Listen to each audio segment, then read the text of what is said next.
Matagal nang may lihim na digmaan sa kadiliman ng Visayas at Mindanao. Isang labanan na hindi nasasaksihan ng karaniwang tao. Dalawang sinaunang lahi ang patuloy na naglalaban para sa kapangyarihan at kaligtasan ng kanilang mga angkan. Sa isang panig, ang angkan ng mga antingerong manunugis, mga tagapagmana ng sinaunang bertod at mga mandirigmang may agimat na ipinasa ng kanilang mga ninuno. Sila ang bantay ng mga bayan at kabundukan, tahimik, tagapuksa ng mga nilalang na gumagala sa gabi. Sa kabilang panig, ang angkan ng mga aswang, mga nilalang ng dilim, may kakayahang magbalat kayo bilang tao. Ngunit sa kanilang tunay na anyo, sila ay gutom sa laman at dugo ng tao. Ang labanan ay nag-ugat pa noong panahon bago dumating ang mga Kastila, sa panahon ng mga dato at babaylan sa ilalim ng liwanag ng buwan.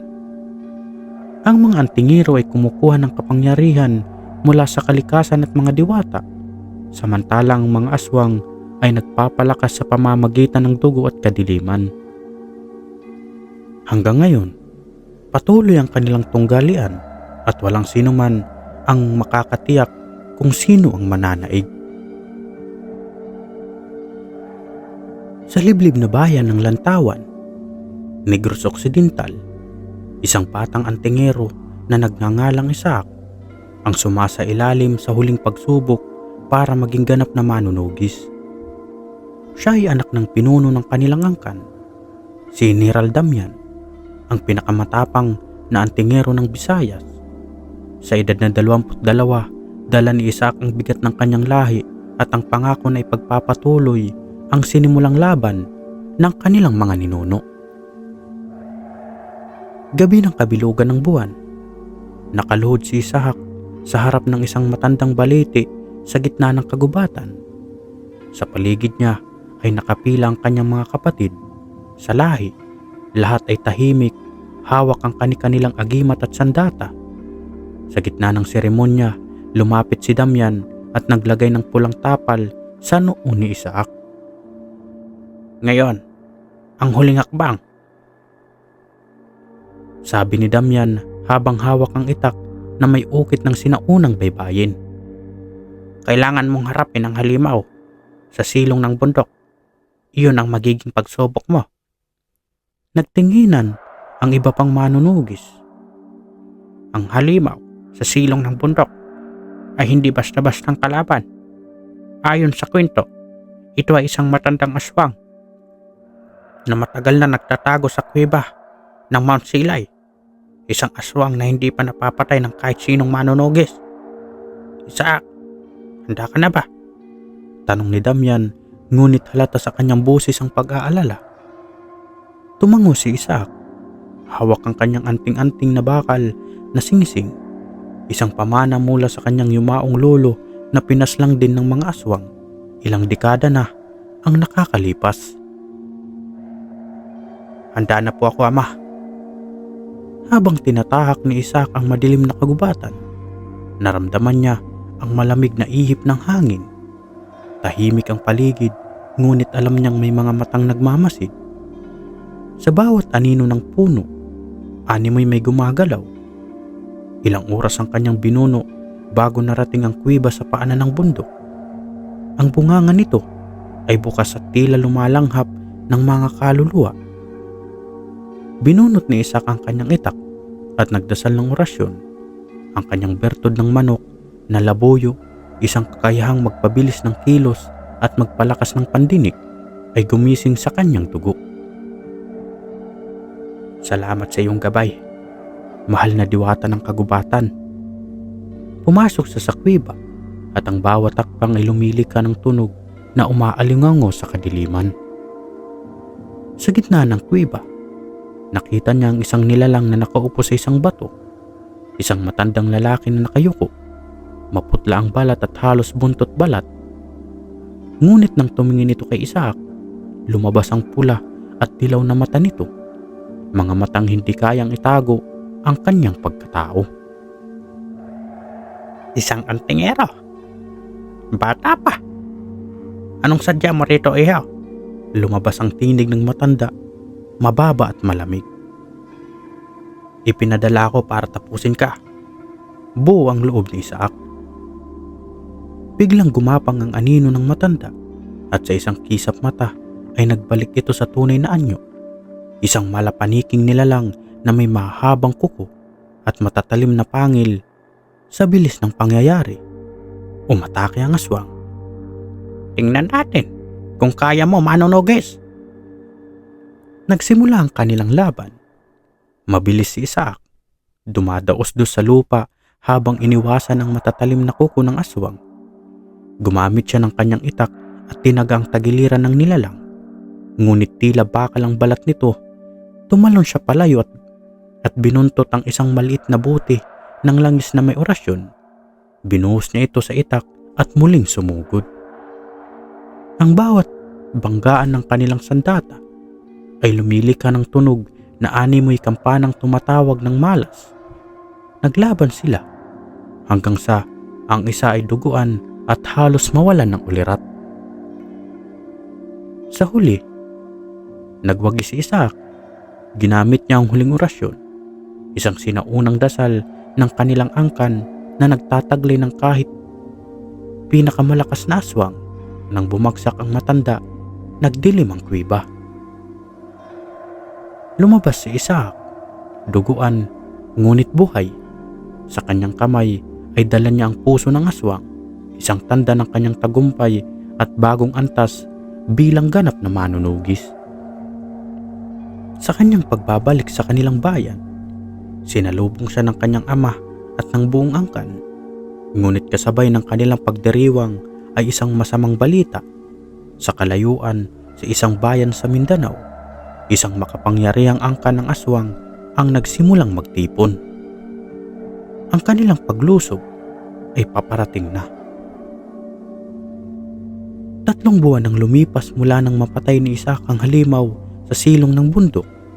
Sa mga araw na nagdaan, naging abala ang angkan ng mga manunugis sa pagpapatibay ng kanilang mga anting-anting at pag-aaral ng mas malalim na bertud.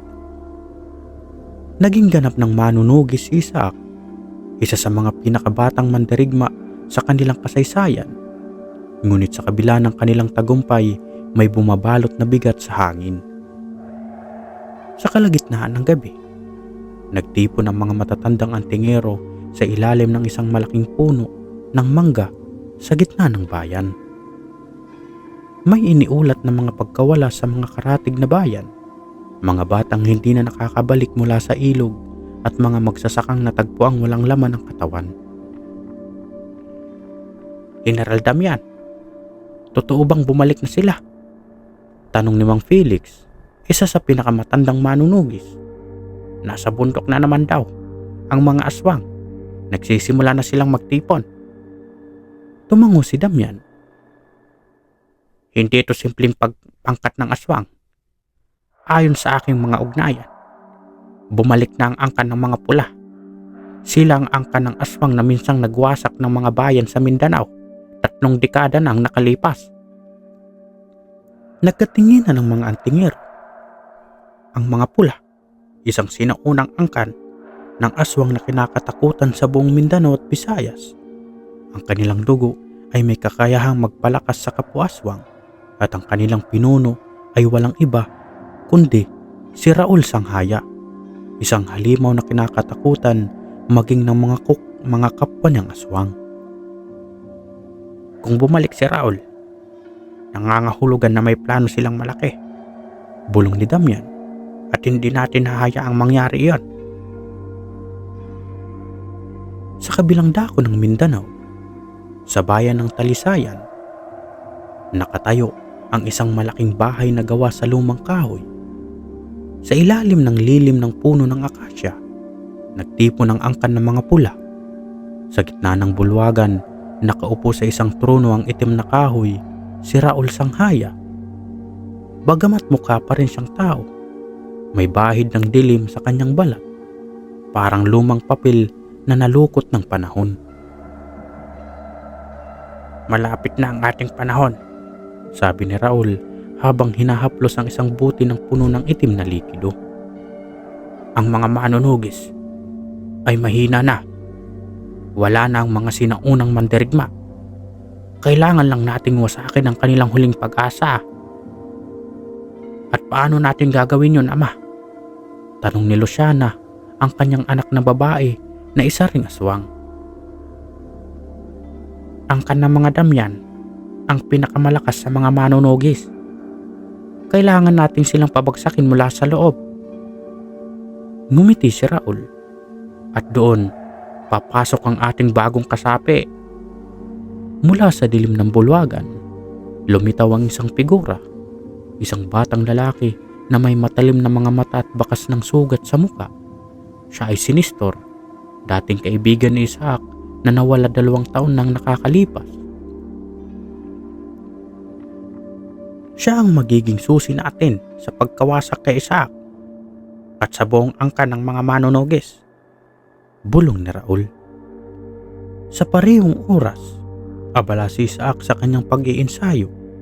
Sa ilalim ng araw, nagpapalitan sila ng suntok at palo ng kanyang kapatid sa lahi na si Gabriel. Sa kanilang mga kamay, hawak nilang sandatang gawa sa kawayan at bakal, mga itak na may ukit ng mga lumang orasyon.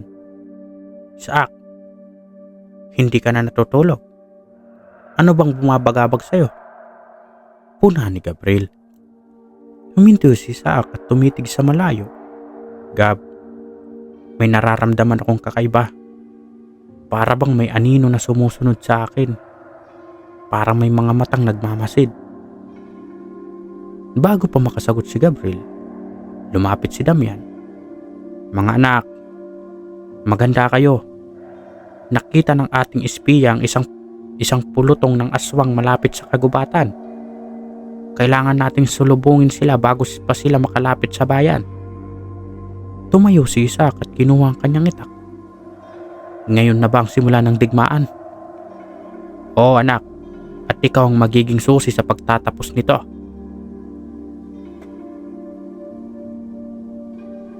Malamig ang hangin ng gabing iyon. Sa ilalim ng maliwanag na buwan, nagtipon ang mga manunugis sa gilid ng kagubatan.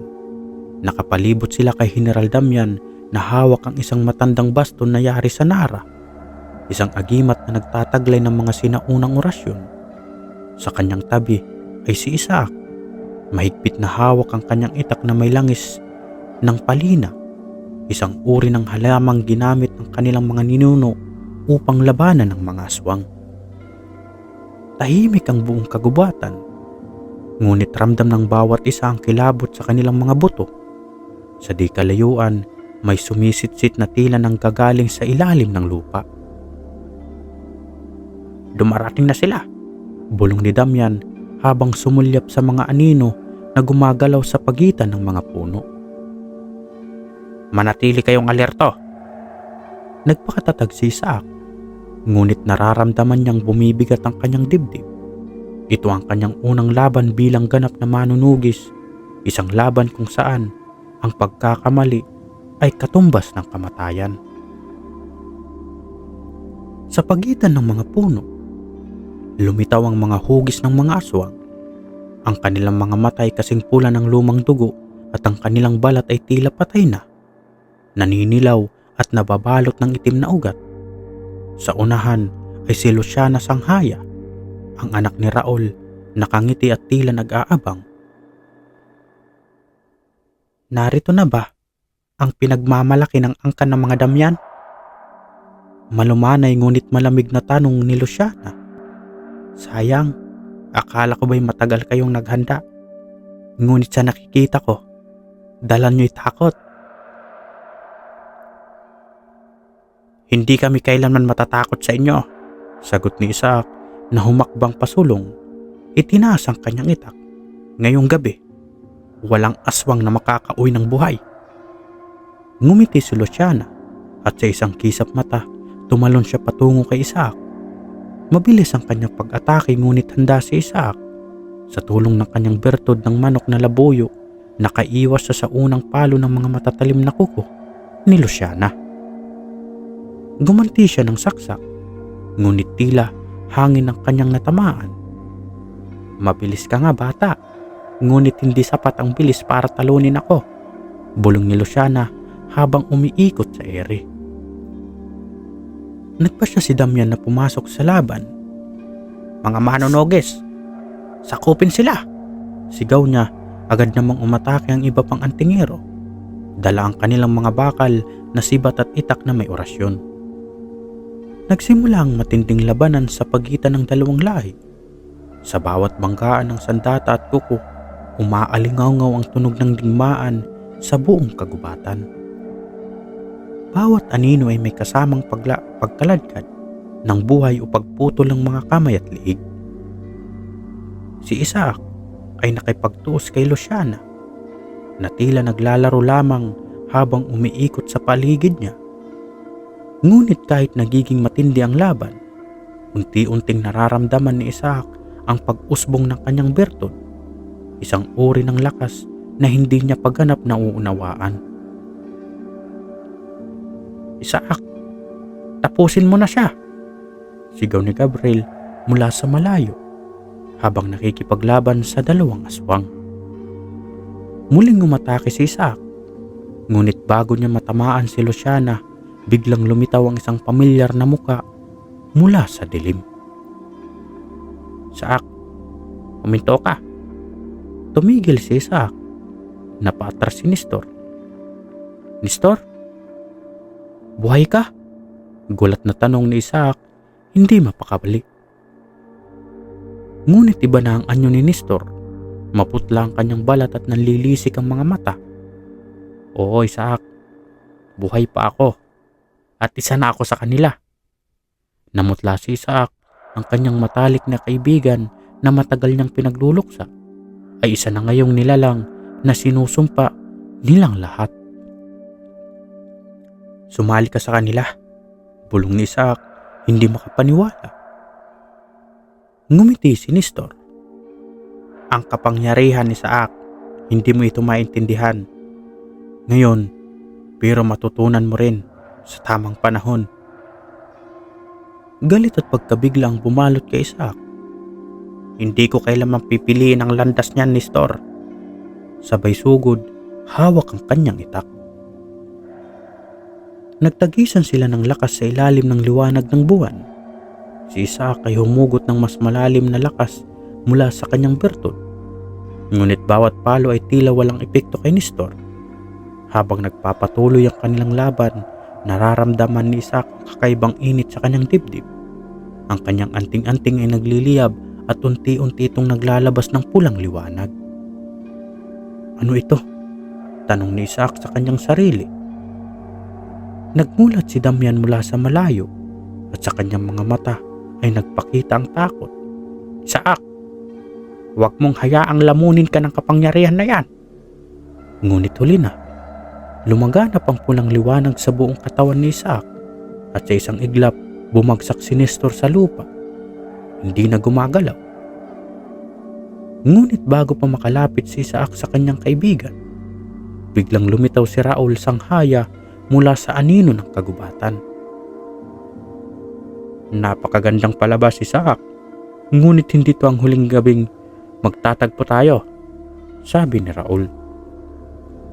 Habang papaalis ang mga aswang, naiwan ng mga manunugis na sugatan, ngunit buhay. Lumapit si Damian kay Isaac at hinawakan ng kanyang balikat. "Anak, ang laban na ito ay simula pa lamang. Ngunit may bahagi sa iyo na dapat nating bantayan." Tumango si Isaac, ngunit sa loob niya, alam niyang nagising ang isang uri ng kapangyarihan na hindi niya palubusang nauunawaan. At sa malayo, sa likod ng bawat anino, alam niyang pinagmamasdan siya ni Raul Sanghaya. Makalipas ang 3 araw mula sa pag-atake ng mga aswang, nanumbalik ang katahimikan sa bayan ng Lantawan, subalit ito'y mapagbalat kayo lamang. Sa kabila ng tila payapang kalangitan, ang bawat manunugis ay nananatiling gising tuwing gabi. Binabantayan ang bawat anino na maaaring sumalakay muli. Sa isang lumang dampa sa gilid ng gubat, nagpapagaling si Isaac mula sa mga sugat na tinamo sa huling laban. Nakahiga siya sa isang banig habang si Gabriel ay abala sa paghahalo ng tapal na gawa sa dahon ng sambong at langis ng niyog. Mabuti na lang at hindi ka malubha, pero kailangan mong magpahinga, sabi ni Gabriel habang pinapahid ang tapal sa sugat ni Isaac. Hindi lahat ng laban ay nadadaan sa bertod, Isaac. Alam ko, Gab, sagot ni Isaac, pero hindi niya may alis sa isip ang mga huling salita ni Nestor bago ito bumagsak. Hindi ko maintindihan. Bakit niya piniling sumama sa kanila? Tumahimik si Gabriel. Alam niyang mahirap para kay Isaac na matanggap ang nangyari. Baka hindi siya sumama ng kusa. Baka may dahilan, bulong ni Gabriel. Nag-isip si Isaac. Sa kanyang dibdib, naramdaman niya ang kakaibang init, ang pulang liwanag na lumabas mula sa kanyang anting-anting noong gabing iyon. Gab, may naramdaman akong kakaiba sa katawang ko nang labanan ko si Nestor. Pag-amin ni Isaac, parang may ibang lakas na nagising sa akin, pero hindi ito normal na bertod. Napatingin si Gabriel sa anting-anting na suot ni Isaac sa kanyang liig. Isaac, hindi kaya may kaugnayan ito sa lahi natin? Anong ibig mong sabihin? Matagal nang may usap-usapan sa angkan natin. May ilan sa ating lahi na may kakayahang gumamit ng tinatawag na dugong pula. Ito ang sinaunang kapangyarihan ng ating mga ninuno. Pero delikado ito, sagot ni Gabriel, nag-aatubili. Bakit delikado? Tanong ni Isaac. Nakakunot ang noo. Dahil ang dugong pula ay hindi lang lakas, kundi galit. Kapag ginamit mo ito, nawawalan ka ng kontrol. Kadalasan, hindi na bumabalik sa ating pagkatawang gumamit nito. Natigilan si Isaac. Ngunit bakit ngayon lang ito lumabas sa akin? Baka may kinalaman ng paglapit ng mga sanghaya. Si Raul at ang kanyang angkan ay may kaparehong dugo at ang kanilang lakas ay nag-uudyok sa dugong pula ng ibang manunugis, bulong ni Gabriel. Samantala, sa bayan ng Talisayan sa Mindanao, nagtipon muli ang angkan ng mga pula sa ilalim ng lumang bahay ni Raul Sanghaya. Nakahiga sa isang luma at basag na papag si Nestor, nakagapos ng mga tanikala na gawa sa pilak na may ukit ng orasyon. Sa kanyang dibdib ay nakamarka ang malalim na sugat na gawa ni Isaac. Sa harap ni Nestor, nakatayo si Raul. Malamig ang mga mata at walang bakas ng awa. Isaac, hindi ko inaasahan ng isang tulad niya ay may dugong pula. Kailangan nating tapusin siya bago lumakas pa ang kanyang kapangyarihan, bulong ni Raul habang tinatakpan ang dibdib ni Nestor. Ama, hindi ba natin siya maaaring hikayatin na sumama sa atin? Tanong ni Luciana na nasa tabi ni Raul. Kung mapapaamo natin ang dugong pula na si Isaac, maaari nating gamitin siya laban sa kanyang sariling angkan. Ngumiti si Raul, ngunit malamig ang kanyang titig. Hindi pa siya handa, ngunit sa tamang panahon, Luciana, gagamitin natin ang kahinaan ni Isaac upang sirain ang kanyang bayan. Kinagabihan, nagtipon ng buong angkan ng mga manunugis sa ilalim ng malaking puno ng akasya sa gitna ng bayan. Sa harap ng lahat ay si General Damian, tahimik ngunit may bigat ang bawat salita. Mga anak ng liwanag, hindi pa tapos ang laban na ito. Si Raul Sanghaya at ang kanyang angkan ay muling babalik. Hindi natin sila hayaan na sirain ang ating bayan, panimula ni Damian. Tumayo si Isaac sa harap ng kanyang ama. Ama, hayaan niyo akong pangunahan ng susunod na pag-atake. Hindi ko hayaang makalapit si Raul sa ating mga tahanan. Hindi pa ito ang tamang panahon, Isaac. Kailangan natin maging handa. Ang kapangyarihan ng dugong pula sa loob mo ay hindi paganap. Kapag ginamit mo ito ng hindi mo kontrolado, ikaw mismo ang magiging banta sa ating lahi. Sagot ni Damian. Napalunok si Isaac. Alam niyang may katotohanan ang mga salita ng kanyang ama. Pero paano natin mapipigilan ang susunod na paglusob? Tanong ni Gabriel. Hindi natin alam kung kailan sila susugod muli. Tumango si Damian at huminga ng malalim. May isang paraan. Sagot niya. Kailangan natin magtungo sa bundok ng Kanlaon at humingi ng tulong sa mga diwata at engkanto na matagal ng kaalyado ng ating angkan. Nagkatinginan ang mga manunugis. Ang Kanlaon, sagradong bundok na tinitirhan ng mga nilalang na hindi basta-bastang nilalapitan. Handa akong pumunta kung ito ang paraan para protektahan ang ating bayan. Gagawin ko ito, sagot ni Isaac. Kinabukasan, bago sumikat ang araw, naglakbay si Isaac, Gabriel at tatlong iba pang manunugis patungo sa bundok ng Kanlaon. Habang binabagtas nila ang masukal na gubat, ramdam ni Isaac na hindi lamang mga engkanto ang nagmamasid sa kanila. Sa likod ng mga puno, may mga matang pulang-pula na tahimik na sumusunod. Mataas na ang araw nang marating ni Isaac ang paanan ng bundok ng Kanlaon. Ang mga ulap ay bumalot sa tuktok nito, tila isang kuruna ng misteryo at panganib. Nagtayugan ang mga puno sa paligid at ang hangin ay nagdadalang ng bulong na parang mga lihim na hindi dapat marinig. Bakit tila hindi mapakali ang bundok na ito? Parang binabantayan tayo, tanong ni Gabriel habang patuloy silang umaakyat. Dahil totoo nga, sagot ni Isaac habang hawak ang kanyang itak, handang humugot ng bertod kung kinakailangan. Ang Kanlaon ay tahanan ng mga nilalang na mas matanda pa kaysa sa ating mga angkan. Lumapit si Ambo, ang pinakamatandang kasama nila sa paglalakbay. Huwag kayong lilingon sa anino. Ang sino mang tumingin ng matagal ay maaaring maligaw sa gubat na ito. Tahimik nilang ipinagpatuloy ang paglalakbay. Sa bawat takbang, lumalalim ang gubat at ang mga puno ay yumuko na tila nagbabantay.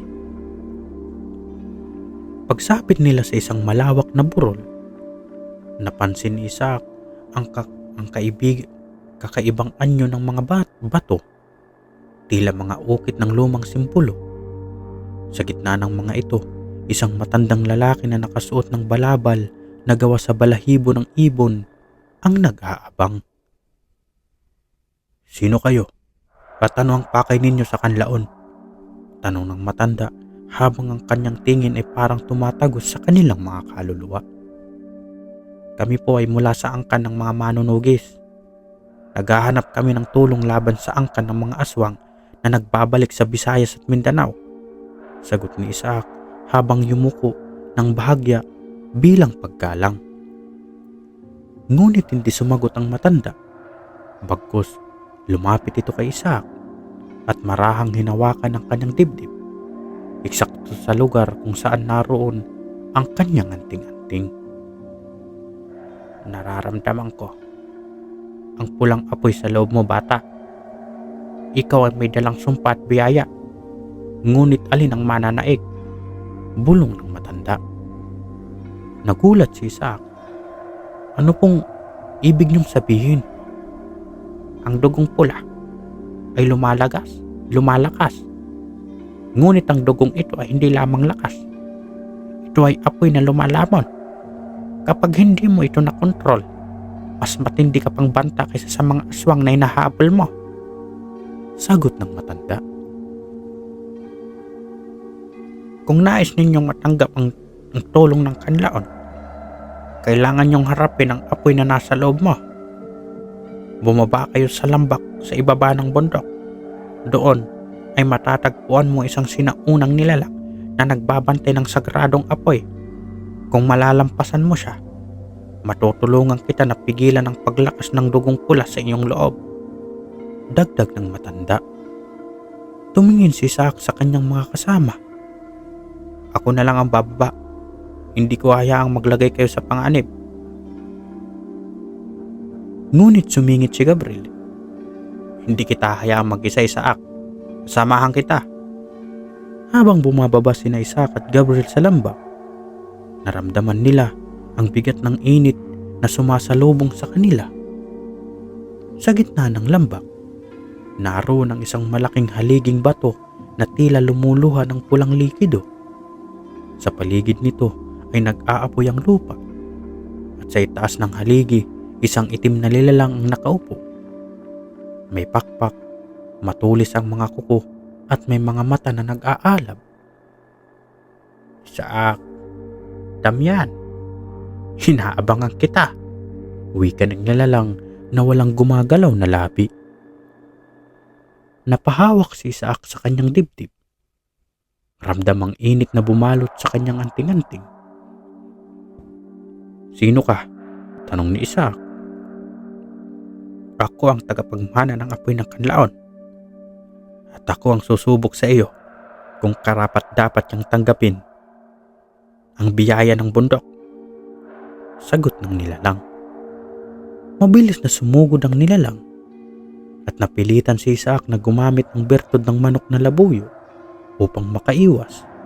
Nagtagisan sila ng bilis at lakas habang si Gabriel ay nanonood. Hawak ang kanyang sibat, handang tumulong kung kinakailangan.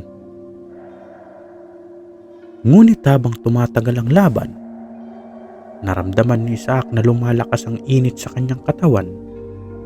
Muli na namang nagliyab ang kanyang anting-anting at sa isang iglap, naglabas ito ng pulang liwanag na tumama sa nilalang. Napahinto ang nilalang, tila nasaktan. Bantayan mo ang apoy sa loob mo, bata.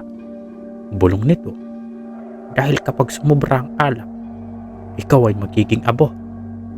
Bumagsak ang nilalang sa lupa at biglang humupa ang apoy sa paligid. Bumalik sina Isaac at Gabriel sa matandang lalaki na nag-aabang pa rin sa burol. Tumango ito at tila nasiyahan sa kanilang nagawa. Nalagpasan mo ang pagsubok, Isaac. Ngunit ang labang ito ay simula pa lamang. Bibigyan kita ng agimat mula sa kanlaon na magpapalakas sa iyong bertod. Ngunit tandaan mo na ang totoong kalaban ay hindi ang aswang, kundi ang sarili mong galit at takot, sabi ng matanda. Inilabas ng matanda ang isang maliit na bato na kulay pula at ipinatong ito sa anting-anting ni Isaac. Nagliwanag ito at biglang nawala sa loob ng kanyang agimat. Ngayon, bumalik na kayo sa inyong bayan at digmaan. Ang digmaan ay paparating. Habang bumababa sina Isaac mula sa bundok, hindi nila alam na sa likod ng bawat anino, nagmamasid si Raul Sanghaya at ang kanyang anak na si Luciana. Mukhang malakas na ang batang Isaac. Paano natin siya lalabanan kung lumakas pa siya? Sabi ni Luciana. Ngumiti si Raul. Ang apoy na nasa loob niya ay magiging susi natin sa kanyang pagbagsak. Bumaba mula sa kanlaon sina Isaac at Gabriel na may dalang bagong pag-asa at kapangyarihan. Ngunit sa bawat takbang nilang palayo sa bundok, tila bumibigat ang hangin at may aninong sumusunod sa kanila mula sa malayo. Alam ni Isaac na hindi pa tapos ang pagsubok. Nararamdaman mo ba? Hindi tayo nag-iisa. Bulong ni Gabriel habang hawak ang sibat. Tumango si Isaac. Oo, may nagmamasid. Habang bumabagtas sila sa masukal na daan, napansin nilang tila humihina ang liwanag ng araw.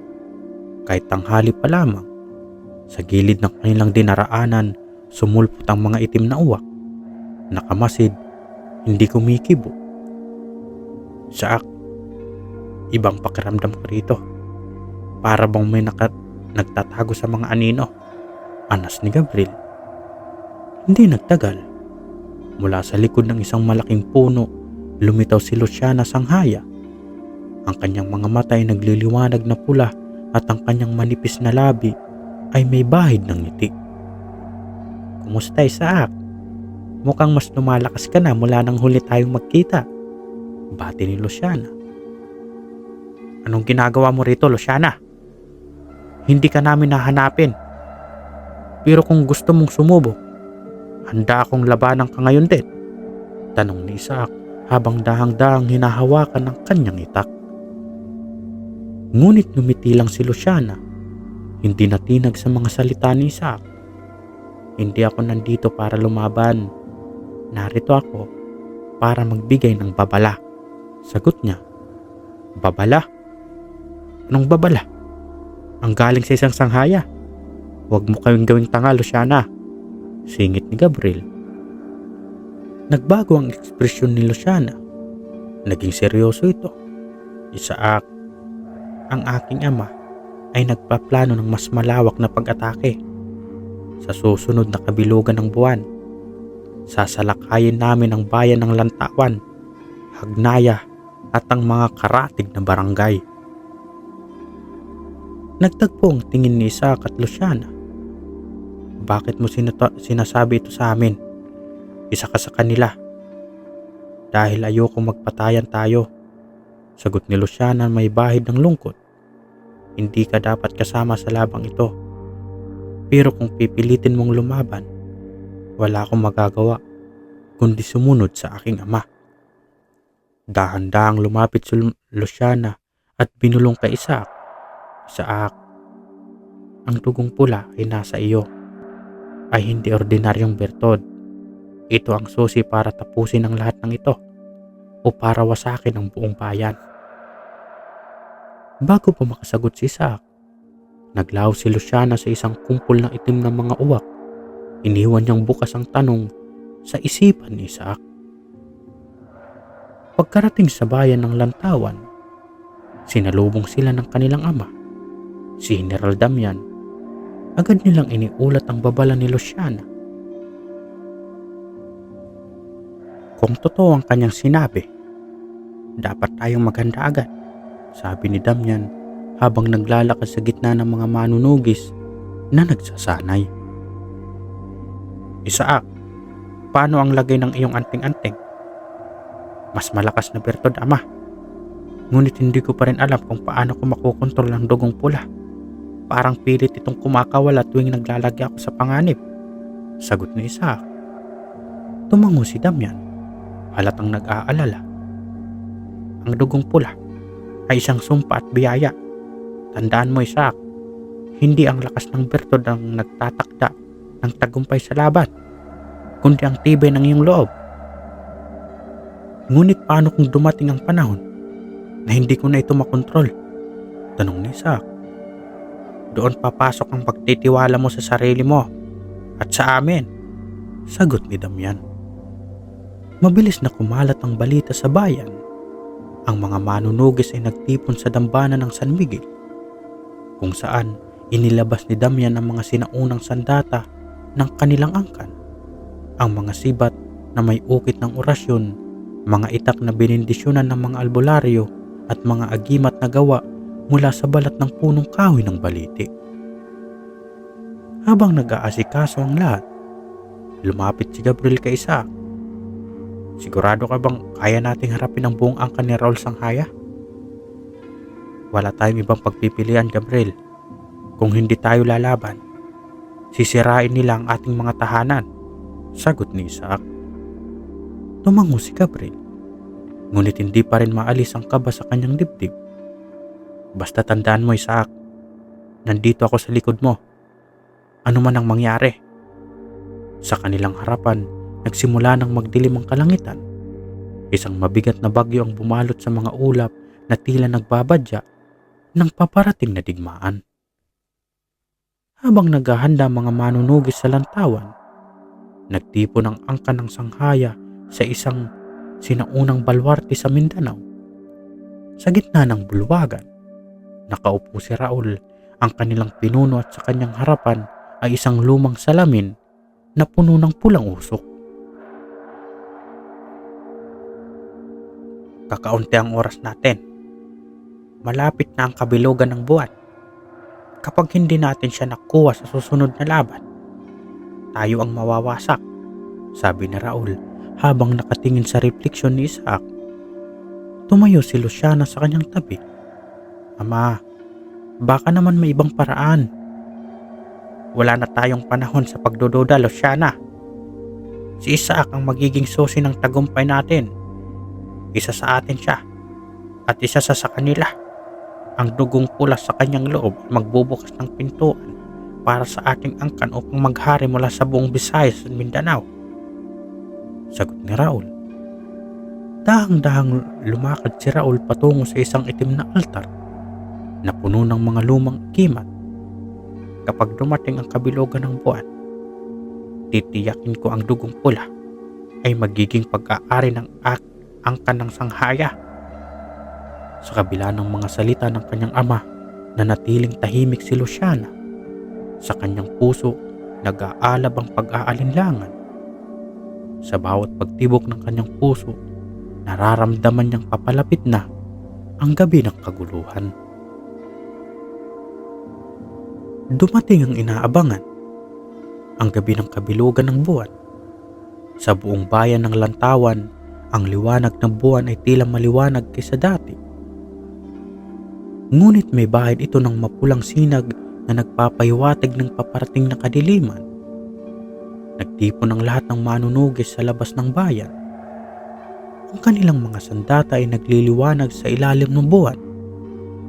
Bawat isa sa hawak ay ang kanyang itak, sibat o barel na may ukit ng mga lumang orasyon. Sa harapan nila, nakatayo si General Damian, nakasuot ng kanyang sinaunang baluti na minana pa sa kanyang mga ninuno. Sa kanyang tabi ay sina Isaac at Gabriel, kapuhanda na sa laban. Ngayon ang gabi na magpapasya sa kapalaran ng ating bayan. Wika ni Damian, ang kanyang busis ay umaalingaw sa katahimikan. Hindi tayo susuko. Hindi tayo atras. Hanggat may anting-anting sa ating dibdib, ipaglalaban natin ang kalayaan ng Lantawan. Sumigaw ang mga manunugis at ang kanilang mga boses ay nagsanib sa hangin. Bantayan ang kanilang dating. Bantayan ang kanilang dating. Malapit sa nayon ng Hagnaya, isang malawak na gubat ang bumalot sa lahat ng direksyon. Sa dilim ng mga puno, naroon ang anino ng mga aswang. Sa kanilang gitna ay si Raul Sanghaya, nakasuot ng itim na balabal na humahampas sa hangin.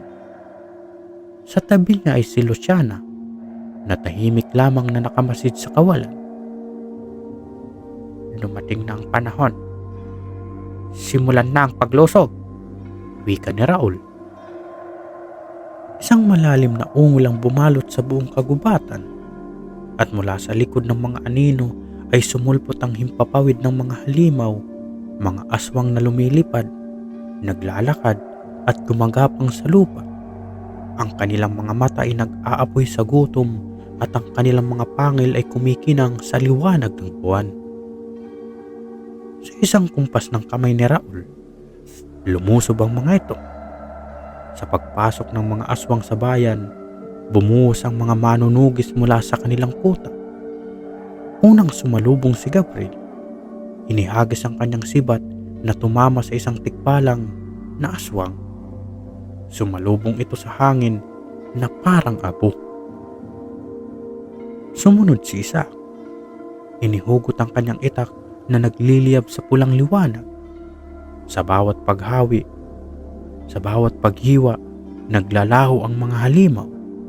Ngunit sa kabila ng kanyang lakas, ramdam ni Isaac ang bigat ng dugong pula na bumabalot sa kanyang katawan. Isaac, nasa kanan mo, sigaw ni Gabriel. Isang sigbin ang sumugod mula sa gilid, ngunit bago pa ito makalapit, isang bala mula sa baril ni Damian ang tumama rito. Napatras ito at bago makatakbo ay pinugutan ni Isaac ng ulo. Mag-ingat kayo. Hindi pa ito tapos, sigaw ni Damian habang patuloy na pinuputol ang mga aswang na lumalapit. Habang patuloy ang laban, Pinangungunahan ni Ambo, ang matandang manunugis, ang paglilikas ng mga babae at bata sa gruto sa gilid ng bundok. Ngunit kahit ang gruto ay tila hindi ligtas, sa likod ng bawat puno may mga mata na nagmamasid. "Bilisan ninyo!" sigaw ni Ambo habang patuloy na itinataboy ang mga aswang na sumusulpot sa kanilang daan. Biglang may sumulpot na malaking nilalang na hugis baka. Ngunit may matatalim na pangil, isang unglo, isang uri ng aswang na kaya ring maging kasing laki ng kalabaw. Lumapit ito at kahit si Ambo ay napatras. Ngunit bago pa makasugod ang unglo, lumundag si Gabriel mula sa likuran at sinibat ito sa dibdib. Napahandusay ang halimaw at agad na tinapos ni Ambo gamit ang kanyang itak. "Maraming salamat, Gabriel," sabi ni Ambo habang tumatango. "Basta ikaw, Ambo, hindi kita iiwan." Habang lumalalim ang gabi, nagkaroon ng espasyo sa gitna ng labanan. Sa gitna ng bayan, tumayo si Raul Sanghaya. Hinihintay si Isaac sa kanyang paligid ay nagkalat ang abo ng mga aswang na napatay. Ngunit hindi siya nagpakita ng takot. "Isaac, Damian, lumapit ka, tapusin natin ito," sigaw ni Raul. Naglakad si Isaac papalapit kay Raul. Habang dahang-dahang nagiinit ang kanyang anting-anting, ang dugong pula sa kanyang dibdib ay nagliyab ng mas matindi. "Kung iniisip mong matatalo mo ako, nagkakamali ka. Dugong pula pa rin ang dumadaloy sa aking mga ugat. Hindi mo matatalo ang isang sanghaya," wika ni Raul. Ngunit ngumiti si Isaac. "Hindi ako nag-iisa." Lumapit si Damian, Gabriel at ang natitirang mga manunugis. Nakapalibot kay Isaac. "Ngayon, Raul, ang laban na ito ay hindi lang sa aming angkan, kundi para sa buong bayan ng Lantawan," dagdag ni Damian. Sa isang iglap, naglaho ang lahat ng ingay. Si Isaac at Raul ay sumalpok sa isa't isa. Ang kanilang mga itak ay nagningas sa pulang apoy. Sa bawat sagupaan, lumiliwanag ang buong bayan, tila isang bagyong apoy ang bumabalot sa kanilang dalawa. Ngunit habang tumatagal, nararamdaman ni Isaac ang lalong pagkalat ng kapangyarihan ng dugong pula sa kanyang katawan. Bumibigat ang kanyang mga kamay at ang kanyang paningin ay nagiging pula. "Isaac, kontrolin mo ang sarili mo," sigaw ni Gabriel. Ngunit hindi na naririnig ni Isaac ang kanyang kaibigan. Ang tanging nararamdaman niya ay ang higit na pagnanasa sa dugo. Sa isang iglap, natumba si Raul Sanghaya. Ngunit hindi si Isaac ang tumapos sa kanya, kundi si Luciana ang lumundag sa harapan ng kanyang ama. Isang patalim ang bumalot sa kanyang dibdib. "Luciana!" sigaw na Raul. Nagpakawala si Isaac ng sigaw na bumalot sa buong bayan. Isang sigaw ng halimaw at tao na pinaghalo ng dugong pula. Nakagapos sa kanyang sariling kapangyarihan, naramdaman ni Isaac ang hindi may paliwanag na pwersa na bumalot sa kanyang katawan. Sa kanyang mga mata, ang lahat ay natabunan ng kulay pula. Ang sigaw na bumalot sa bayan ay nagpagising sa lumang anting-anting sa kanyang dibdib. "Isaac, tama na," sigaw ni Gabriel, ngunit tila bingin na si Isaac. Nakandusay si Luciana sa lupa habang nakayakap sa kanyang sugat ang ama. Ang sariling sibat ni Raul ang tumusok sa dibdib ng kanyang anak. Sa kabila ng sugat, si Luciana ay pilit na sumisigaw. "Isaac, lumaban ka sa sumpa." Ngunit huli na. Unti-unti nagbago ang anyo ni Isaac. Ang kanyang balat ay nagdilim. Ang kanyang mga kuko ay humaba na parang pangil ng hayop. Ang pertod ng dugong pula ay nagpalitaw sa kanyang tunay na anyo, isang halimaw na hindi matukoy kung tao o aswang. Sa takot, umatras ang mga manunugis. Maging si Gabriel ay napatitig nanginginig sa kanyang nakita. Isaak, bumalik ka na! Hiyaw ni Damian, ngunit kahit ang tinig ng kanyang ama ay hindi na nakarating sa kanyang isipan. Mula sa bibig ni Isaak, lumabas ang mababang ungol na parang halimaw. Ang kanyang katawan ay nagliyab sa pulang apoy at ang lupa sa ilalim ng kanyang mga paa ay nagbitak. Isaak, hindi mo kailangan maging katulad nila, bulong ni Luciana habang umiiyak. Sa gitna ng kaguluhan, dahan-dahang bumangon si Raul, hawak ang kanyang sugatang dibdib. Sa kabila ng kanyang kalagayan, tumawa siya ng mahina. Ngayon mo nakikita ang kapangyarihan ni Isaak. Ang dugong pula hindi para sa mga mahihinang loob. Hindi mo ito kontrolado at sa huli magiging isa ka sa amin, sabi ni Raul. Humakbang si Raul palapit sa kanyang anak na si Luciana, nananatiling nakayakap sa kanyang sugat. Umili ka, Isaak. Lumaban ka para sa iyong bayan. Uyakapin mo ang sumpa ng dugong pula. Sa loob ni Isaak, may bumabangga sa kanyang isipan, ang tinig ng kanyang yumaong ina. Isaak, anak, ang dugong dumadaloy sa iyo ay hindi sumpa. Ito ay biyaya. Ngunit huwag mong hayaang lamunin ka ng galit. Isang malalim na hininga ang pinakawalan ni Isaak. Sa loob ng kanyang isipan, nakita niya ang kanyang ina na nakatayo sa gitna ng pulang liwanag. Naniniwala ako sa iyo, Isaak. Bumalik ka, sabi ng kanyang ina. Muling nagliwanag ang paligid. Dahang-dahang humupa ang pulang naningas sa katawan ni Isaak. Ang kanyang mga kuko ay bumalik sa normal at ang mga mata niyang nag-aapoy ay unti-unting nagbalik sa karaniwang anyo. Hingal na bumagsak si Isaak sa lupa. Hawak ang kanyang dibdib. Isaak, sigaw ni Gabriel habang tumakbo papalapit. Agad na lumapit si Damian at tinawakan ng kanyang anak. Nagawa mo, Isaak. Napaglabanan mo ang dugong pula. Samantala, lumuhod si Raul sa tabi ni Luciana na nakangiti sa kabila ng kanyang sugat. Ama, tapos na ang laban. Pumili ka na. Hindi pa huli ang lahat para sa ating angkan, mahina niyang sabi. Ngunit umiling si Raul. Hindi matatapos ang sumpa ng dugong pula hanggat may natitira sa ating lahi. Pero baka tama ka, Luciana. Tumayo si Raul at hinarap si Isaak at Damian. Sa unang pagkakataon, nakita nila ang kanyang mga mata, ang isang amang nawalan ng lahat. Iuwi mo na anak ko. Iuwi mo na ang anak ko, Damian.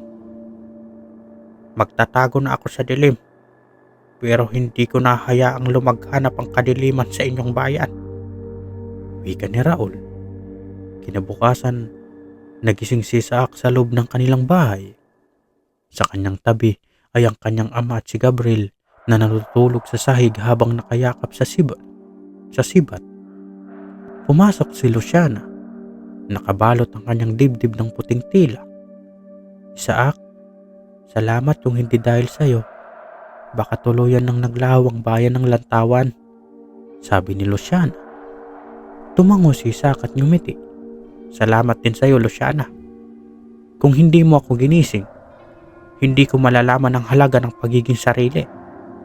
Lumapit si Damian at tinapik sa balikat si Isaak. Anak, pinagmamalaki kita. Isa ka ng tunay na manunugis. Lumipas ang mga buwan at muling bumalik ang katahimikan sa Lantawan. Ang bayan ay muling bumangon at ang anino ng mga aswang ay unti-unting naglaho sa Visayas at Mindanao.